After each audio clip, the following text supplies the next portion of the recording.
Namaste, Namaste. and welcome to our new series, Savitri is the Message, with my beloved brother, Alok. Namaste. I will begin today with 3 passages where the word message appears. The first is on page 2 in Book 1, the Book of Beginnings. Arrived from the other side of boundlessness, an eye of deity pierced through the dumb deeps. A scout in a reconnaissance from the sun, it seemed amid a heavy cosmic rest, the torpor of a sick and weary world, to seek for a spirit, soul, and desolate, too fallen to recollect forgotten bliss. Intervening in a mindless universe, its message crept through the reluctant hush, calling the adventure of consciousness and joy, and conquering nature's disillusioned breast, compelled renewed consent to see and feel. Now, on page 4, we have another instance where the word message is found, and I have to find it. A message from the unknown immortal light, ablaze upon creation's quivering edge, dawn built her aura of magnificent hues and buried its seed of grandeur in the hours. And now the last one. As when a soul draws near the sill of birth, adjoining mortal time to timelessness, a spark of deity lost in matter's crypt, its luster vanishes in the inconscient plains. That transitory glow of magic fire, so now dissolved in bright, accustomed air, the message ceased, and waned the messenger. As you were reading, I remembered one of the lines, revelatory statements by the mother. She says, Sri Aurobindo comes to give us the message of a luminous future. Yes. So in times as these, and in times as always, what was the option before man, humanity, since he began to dream of perfection? Since he began to dream of becoming conscious of the world around, of himself, one option was that, well, the world is as it is, it will be as it is, and accept it. And as Omar Khayyam said, make the most of what we yet can until we too into the dust descend. Dust under dust, unto dust to lie, sans wine, sans singer, sans song, sans end. And in the Bible, Yeah. ashes to ashes and dust to dust. So this is a very pessimistic thought. Very. And it leaves us with no option with regard to this. Because we carry a dream. I think humanity is marked by a dream. Before it has the dream, it's more identified with the other kind from which it is emerging. But man's advent is marked by a dream because he's meant to realize them. He is the bridge through which the dreams of the unseen, of the unknown, have to be realized upon us. So we are born with a dream. That's what marks us. We may not know the path or didn't know the path, Yes. but dream marks a man. So the first option was, as I said, no option. The second option was that, okay, this world will be what it is, but there is a spiritual path. Now, all eyes, what is the spiritual? Come out of this world, escape into a nirvana, Yes. into mukti, into salvation, into a beyond. Maybe dwell with one of the Godheads in one of the great worlds. Well, it's okay for those who want to take that option, but it also looks like a no option because it makes a nonsense of the world. And the dream that man carries is not a perfection elsewhere. The dream that we inherit from somewhere is the perfection here. So, in one way, we are a double inheritance. One is we inherit the earth nature, parents, environment, society, and all the challenges and difficulties. And the animal nature. And the animal nature. And worse. And animals are quite nice sometimes. And we look at humanity. Much better than humans. At least they don't deceive you. You know what they are planning. Even. So this is one part. But we also inherit something else, and that's what Sri Aurobindo describes as the double soul in man. One is the surface soul, which is, where all this kind of inheritance is there. But there is a deeper soul which is soft wired to realize something beautiful upon earth. This aspiration, longing, yearning, thirst, call it whatever, seeking is characteristic of any awakened human being. So if we want to really know about a human being's real worth, it's not in his, credit card, nor in his visiting card. It is there in that little chip inside where the dream is unfolding. But you say the awakened man. Awakened, that's why. And there are so many in this world unawakened. Plenty. Unconsciousness is the bane of humanity. If you ask me, all the illness, all the problems, all the difficulties enter through the door of unconsciousness. And unconsciousness is okay, like ignorance is there. But what is worse is, just as with ignorance, arrogance makes it worse. Ignorance, everybody starts the journey but wants to come out of it. Wonderful. Unconsciousness is not the issue, but to think this unconsciousness is consciousness is where the problem lies. So this is one type, but amid these two choices, there is hardly any option. What does a person do who wants this earth to become beautiful, who wants a terrestrial perfection? It can be an existential crisis. At least in my life, it took an existential crisis. And I felt, what's the point of living? Either which way. Both are like, this is limited, that is selfish. So it makes a nonsense of either way. And then Sri Aurobindo entered, and I would say that he entered this earth at a time when man is looking for this hope, the reconciliation between his dream and what we call as so-called reality, beautifully described in Savitri in the Dream Twilight, the double twilight, the book of double twilight. So there is the dream twilight of the gods, twilight of the gods. And there is a dream twilight of the earthly real. Yes. These dreams, the moment they come on earth, they crash. And we give up too soon saying that, well, they crash because it's just impossible, it's a dream world. So we start leading a double life, a world of dreams, fantasies, imaginations. And there is a real world out here. So we create a division between the ideal and the practical. That's how mankind is lived. And any self-respecting person cannot lead a double life. It's impossible. After some time you start wondering, what are you doing? So it's in this age when I suppose mankind has become a little more conscious over a period of time due to the evolutionary process. The psychic being has developed over a period of time. So he seeks that reconciliation, that synthesis. Not this life is a preparation for the afterlife. This is how Vedanta has so far told us.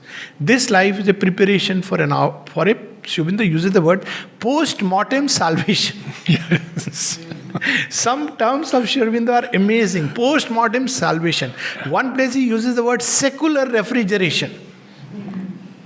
So that's not what we want. As if this life is only preparation. Then who thrust us here? So, Sri Aurobindo comes to give us the perfect answer that man can ever conceive. And this answer is not a philosophical and intellectual answer. Let me just say that. This is an answer he sought and found the way and gave us a way. If it's just an intellectual synthesis, then there have been people who have tried to synthesize in various ways. But we want to realize it. Dream must be realized. Not enough to just know a new conception. When New World is born, 29th February 1956, Mother says, it's not just the conception of a new world. Conception has been there. In Sri Aurobindo's poem, In the Moonlight, what John of Patmos saw, what Shelley dreamed, vision and vain imagination deemed. The city of delight, the age of gold, the city of delight. Now, this is not what we want, that, okay, there is a conception, that there is a wonderful world out there. But a conception here has two terms, two meanings. One is the idea, and one is the birth of something. Birth of something. We are speaking of the birth of something. So I remember once long back when, I was reading House of the Spirit and the New Creation, just before we come to the lines. So somebody, usual, every religion has some idea of something which is beyond, which is perfect and beautiful. So the gentleman said, yes, it is there in religion. I said, wonderful. There is a place where there is no sorrow and suffering. I said, that is old story. Everybody knows about that. Whether you call it Vaikuntha or Kailash or Vrindavan, or you call it, Begumpura, or you call it, whatever word. Heaven, it doesn't matter. The problem is how to bring that here, which is what we see when Christ says that, bring the heaven down upon earth. And the cross being a symbol of that failed attempt. So what can really bring that here is the whole pursuit. And Sri Aurobindo gives us that clue. And that clue which, people ask, okay, fine, wonderful, supramental manifestation, all this. So what is the clue? What is the key? And the key is so simple that people don't... they don't want to believe in, because we are so used to progressing with struggle and pain that we want, no, it can't be so simple. Give us a more difficult and complicated key. That key is the mother. And he says that in so many words, that the key to when he was asked by Nirodha, he says, there are two keys to this yoga. One of the central keys to remain psychically open to the mother. That's it. So he asked, what is the other key? He didn't feel necessary to give the other key. And he adds, when Nirodha asked him, what is the other key? You mentioned two keys but gave only one. One is enough. So he said, aspiration for the divine life, because it will assist not aspiration for beyond, not aspiration for escape, not aspiration for make my little life very happy with my children and grandchildren and great-grandchildren. One day I will have a big photo frame with all of them around. Not that. This is the challenge we all have. Never to give up. Yes. Always to slog on. And I remember Aurobindo Basu telling me once, it is hard slogging discipline. And Sri Aurobindo says, it's a very difficult Stick on, road. hold on. Yes. Endure and have faith. So you see, the beauty is what the lines that you read. Where is the hope? Hope is because of the messenger who comes. Yes. Hope is not because of anything in us. There is a very nice line in Ramayana. So Tulsidas says, if I look at myself, there is no hope. But if I look at your grace, I am always filled with hope. Ram so Swami kusevak moso. So something very similar, that hope is not because if you look for hope in humanity, in politics, in legislation, has there been a bill passed that divine life will be created upon earth? It will be hopeless. But if we look at the fact that the divine is immanent in matter, that he is progressively disclosing himself. And not only that, as the mother says, a special help has come. We are entering the centenary year, 150th year. This is a message of the mother, where she says that Sri Aurobindo's help is there, an exceptional help for those who have to go beyond. And in this centenary year, that is 100 years she speaks of, something similar applies. There is a very exceptional help which is there help us. That's the whole purpose of these moments.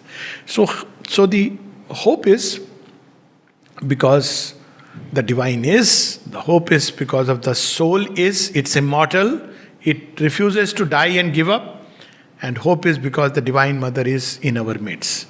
So, and we have to see in ourselves and really find within us that we have been called here by the Divine Mother for her work of transformation.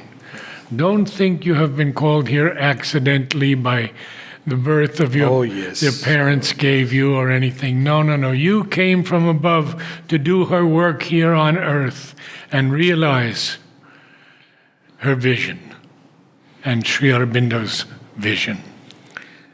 So, in these three passages which you read, one is the message which comes from beyond. A scout of from the reconnaissance of the sun. So he comes and she gives in this weary and torpor world which is sick and weary and sick because of the long period of struggle and darkness, very tired, several attempts. If we really look at history, what attempts, what sacrifices human beings have made. And at the end of it, again, another pralay, or we go back to the dark ages, old ages. They seem to repeat, ever the centuries pass, as Sri Aurobindo himself puts it. Yes. The line of avatars, sages and seers.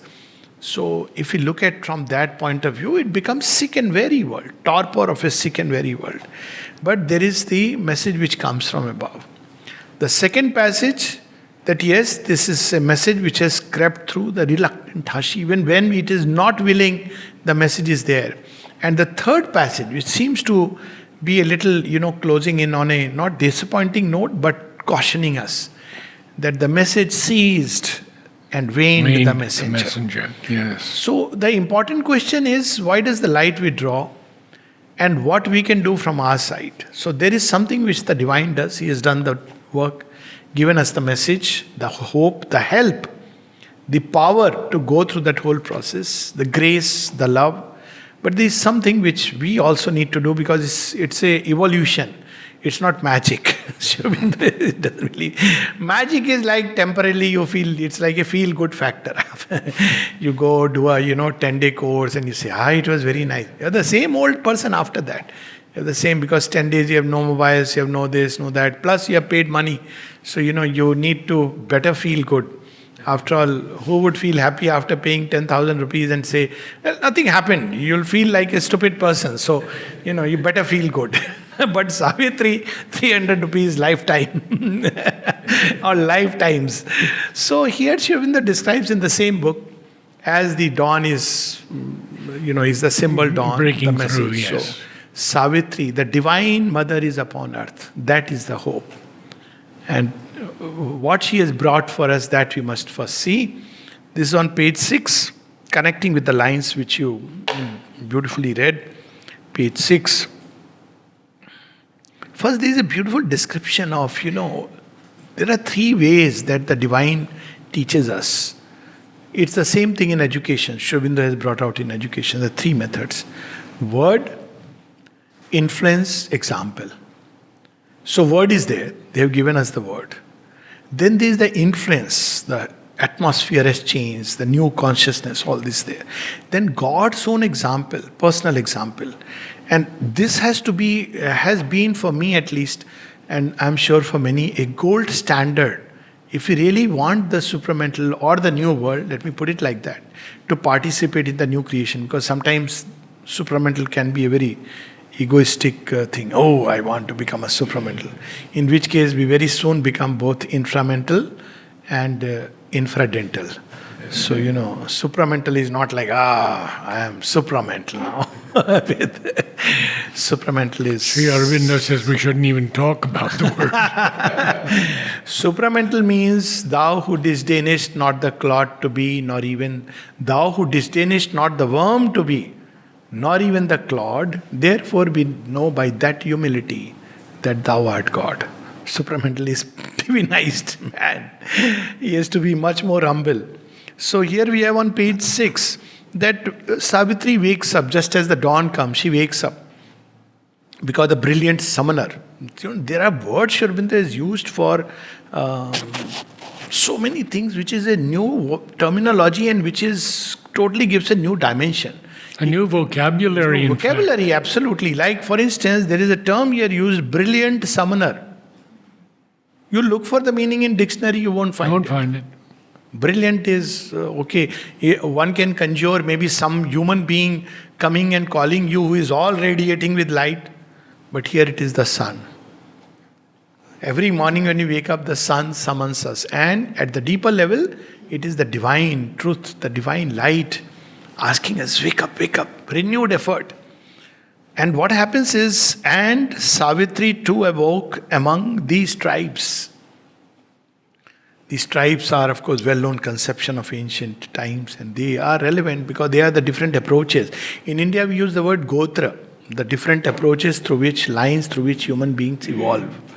So, the word tribes originally, the lost tribe of Israel, and I've always understood tribe in this sense. There are different approaches, and some of them 12 or 14.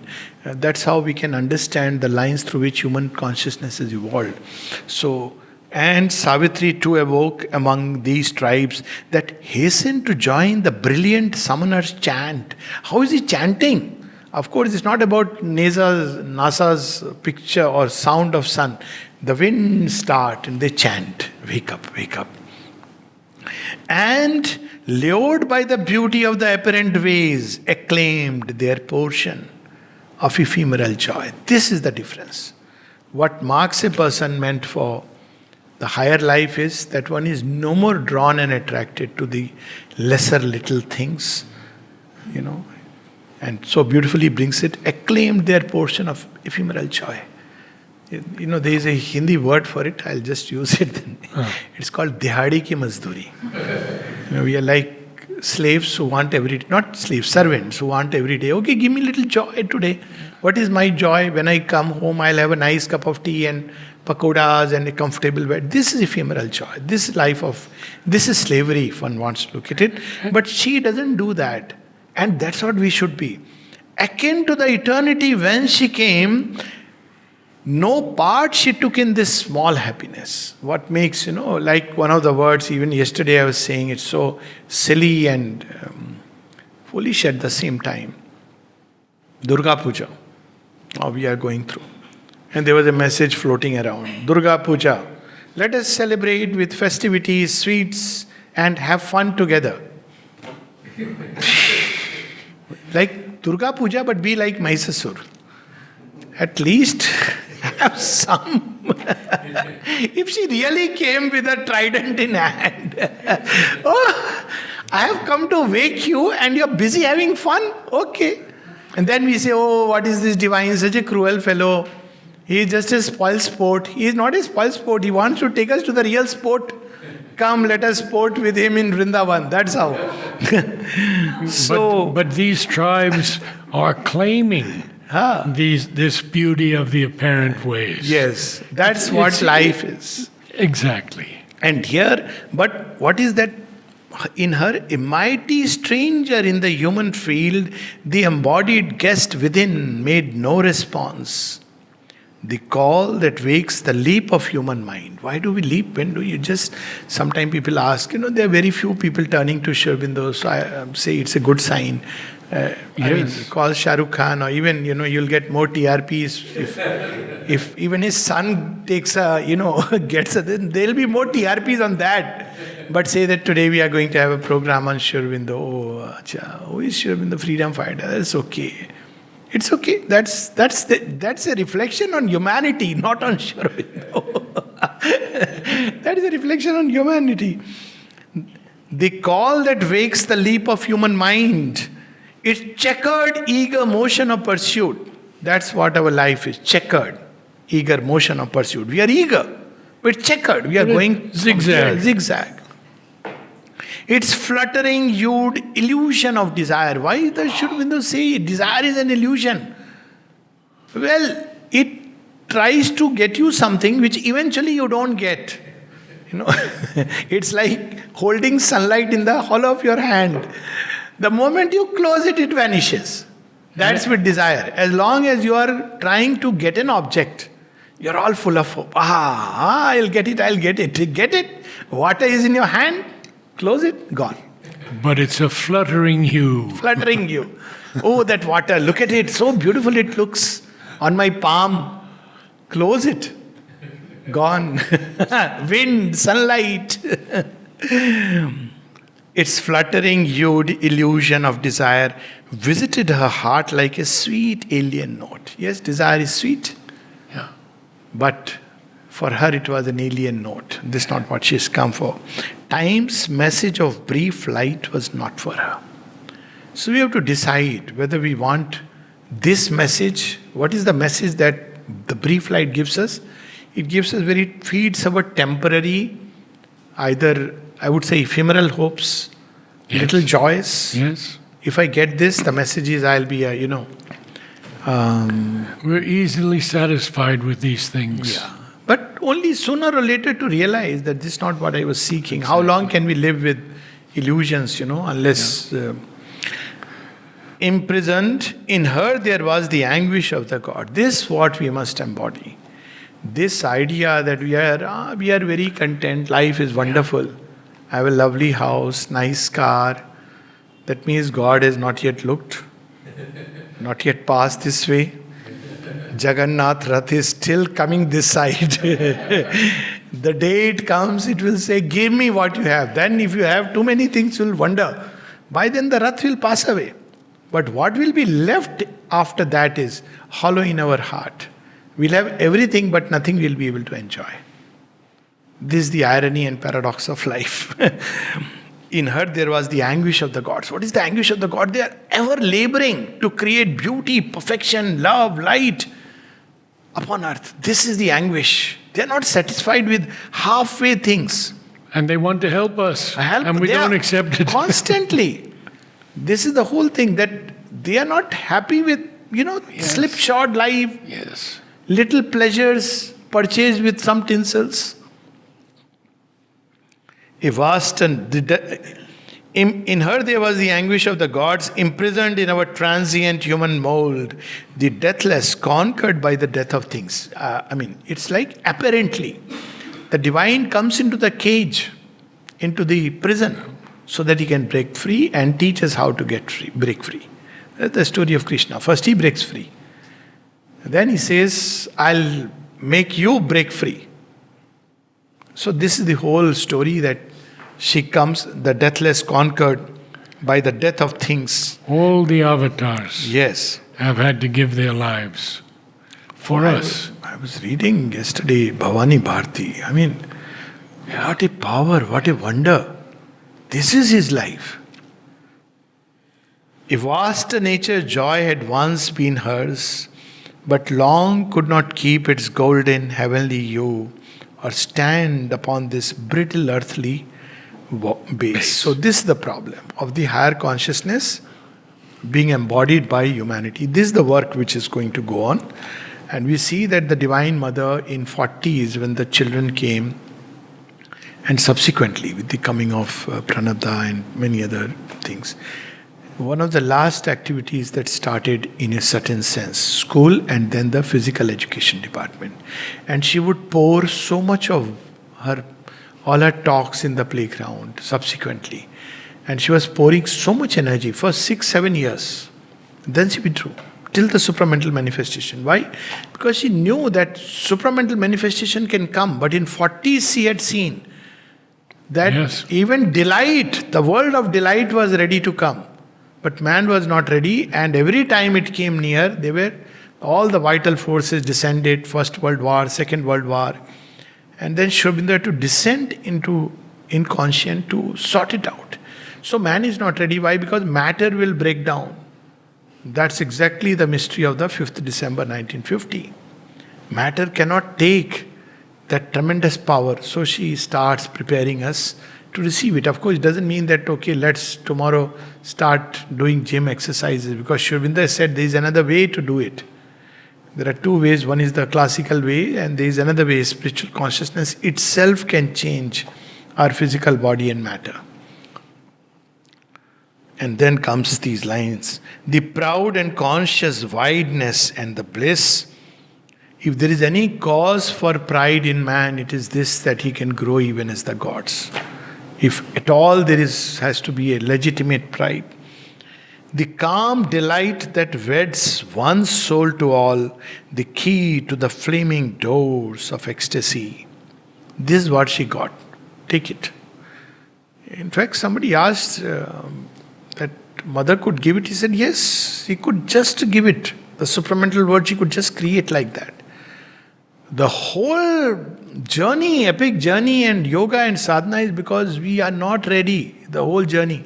So even in Tokyo, even in Japan, she tried to do that. One convert, the Asura of falsehood, and then even she tried to just give it just like that. But those who received, they went crazy. They said, "Oh, I can't. I am no more tied to that little country. I am no more, tied to." One felt completely growing stupid because there was the experience of the infinite in the finite. So it's not meant to create that. It's meant to create new brain cells to receive infinity and express it. So that's why the whole thing. It's not that the mother could not give directly.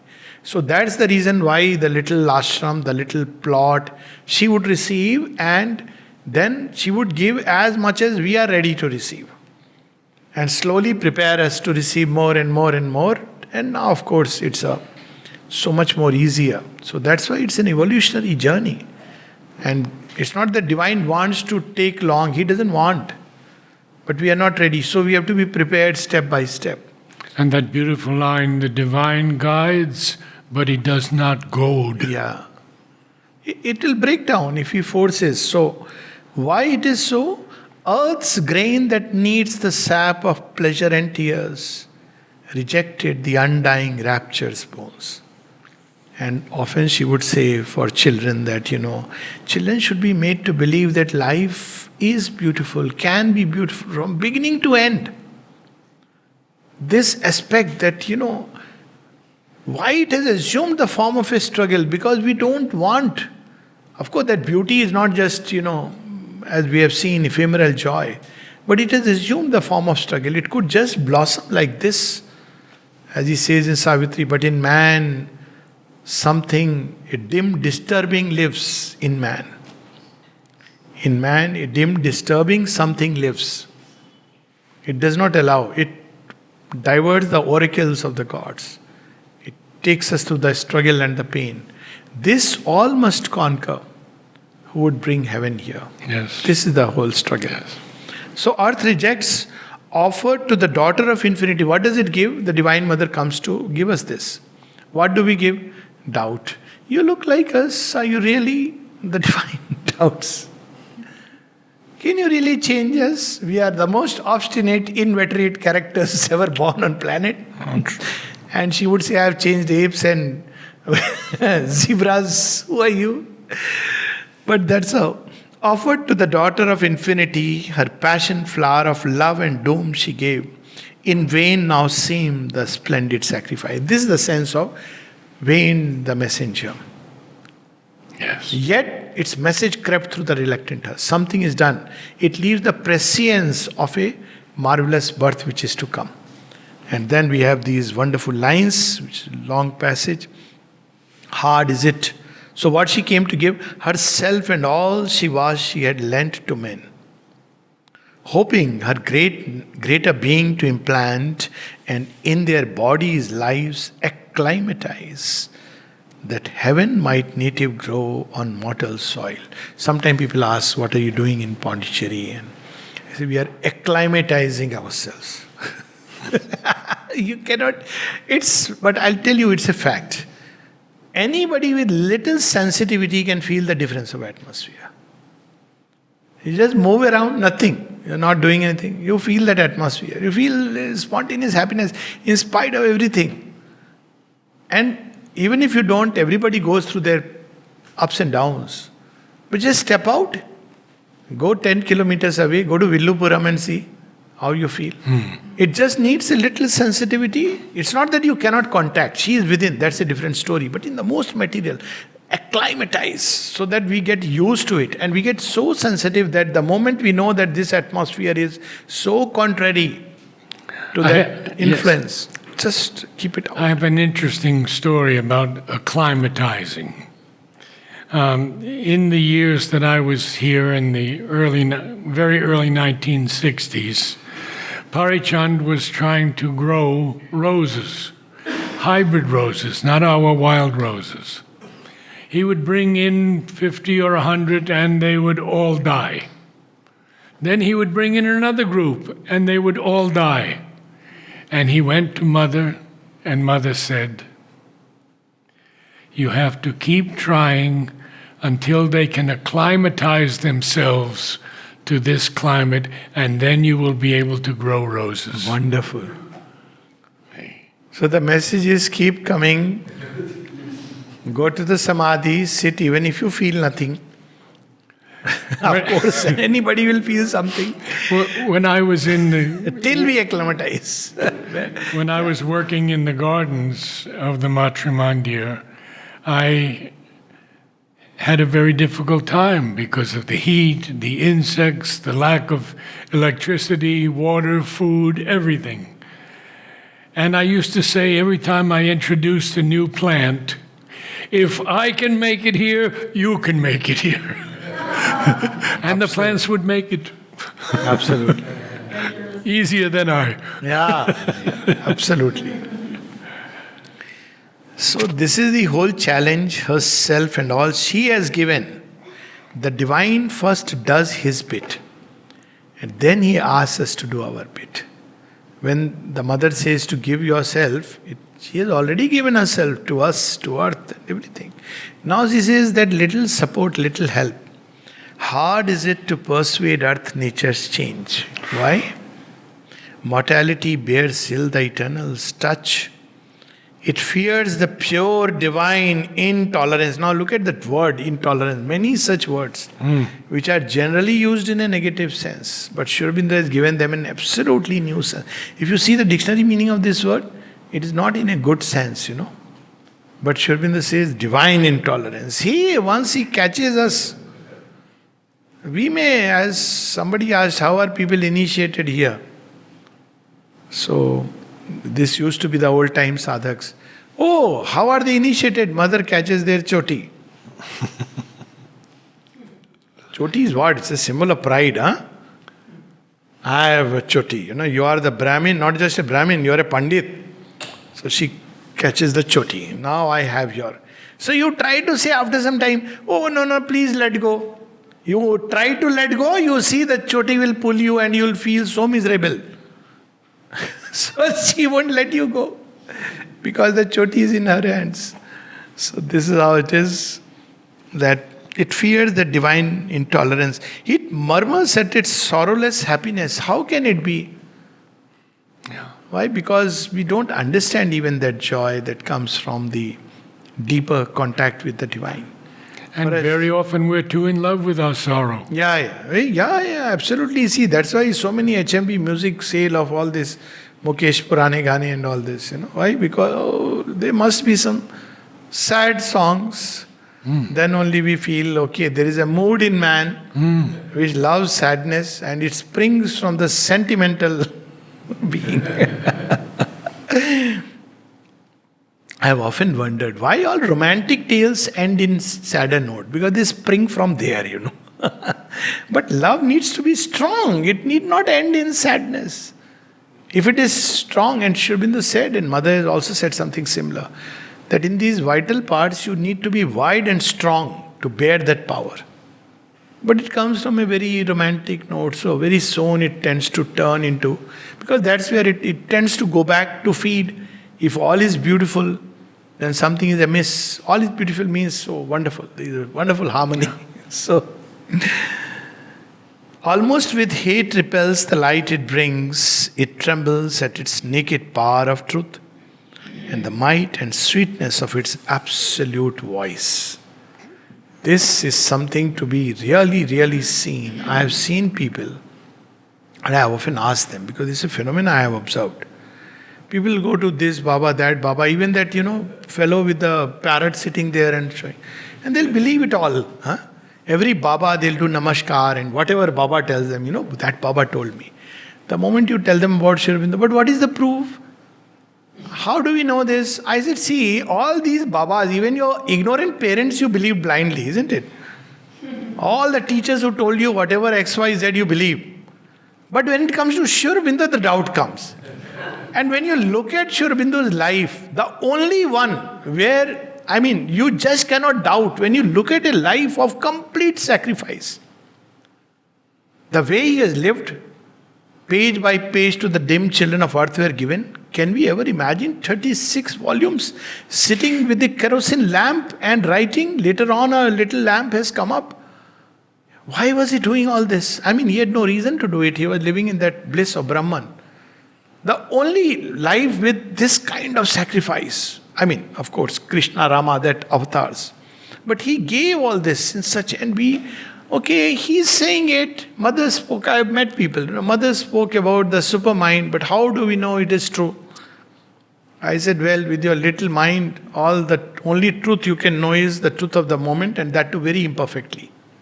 Even the past we do not know. That it's truth we don't know, because we see surfaces. So how do we know the truth of the supermind? Well, either you take it that she has said, of course, indirectly we can say the changes that have occurred, etc. But if you want to be a hardcore rationalist, you will still say, how do I know? Well, yes. Go into the lab and experiment and see, experience it. That's the only way. That's what Sri Aurobindo did. Yes. He said, I'm experimenting more than any scientist. Any scientist. So that's the only way.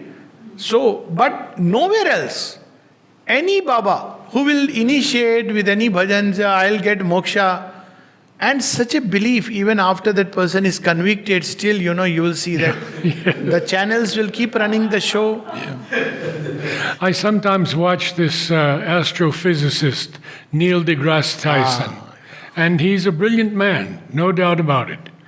And yet, when someone has a near-death experience, and he tells this whole story of how he has seen this place, but he had to come back to Earth, Neil deGrasse Tyson says, I don't disbelieve you, but prove it to me. There's the mind. That's the mind. The doubting mind.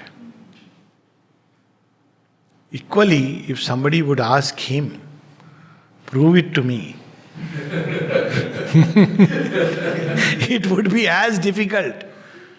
It's not easy. You have the equipment and everything at your disposal, so you see the distant stars and measure their, But if somebody said, no, prove everything to me, and that too a kindergarten student, imagine he says, I don't believe that, there are stars which have died and are giving light still, this is irrational.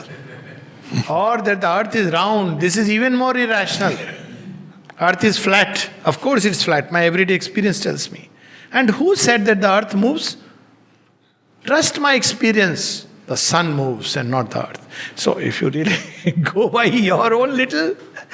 And what will the scientists say? Okay, I can show you experiments, but at least you have to be little grown up. Come to, class maybe 7, 8 when we can do this experiment.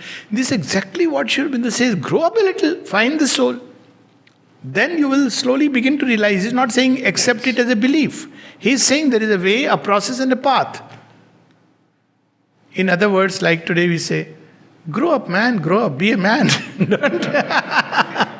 Don't just live on the platform of belief and disbelief.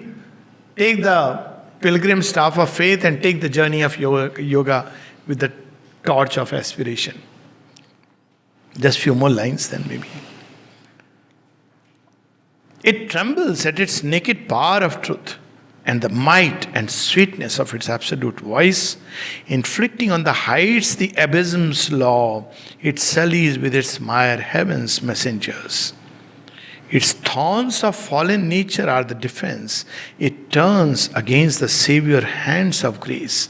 What does the mother say? She says, there is the grace never withdraws from anyone. But there are many who withdraw from grace. Yes. Many who withdraw from grace. And finally it meets the sons of God with death and pain. Their work betrayed, their sun thoughts fading, darkened by ignorant minds, turned into a religion and all that, or a philosophy. Their work betrayed, their good to evil turned, the cross their payment for the crown they gave. Only they leave behind a splendid name. This is what has been happening. And so, what does the divine do? He himself becomes the sacrificant. He becomes one with the earth. That let me do it. This is the final project. Arrived at that point where the Divine Mother and Sri Aurobindo, that's why they plunged into the inconscient and the darkness. They said, no, we have to do it.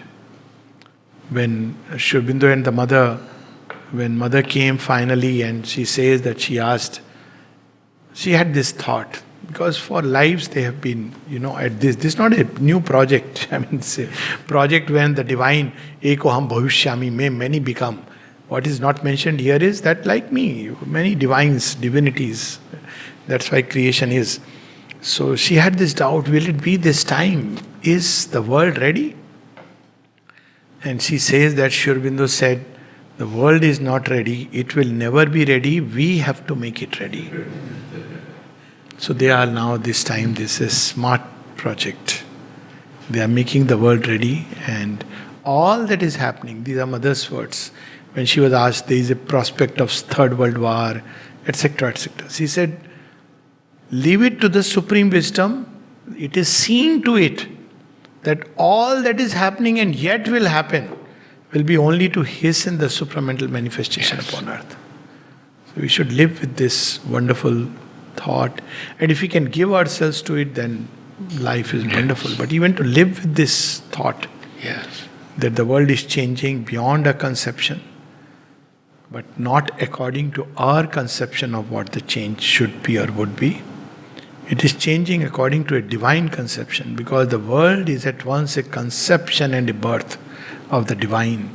And perhaps changing more rapidly than we think. That's right. It can be disorienting. Yes. Because change is not according to our understanding. Our understanding is very limited.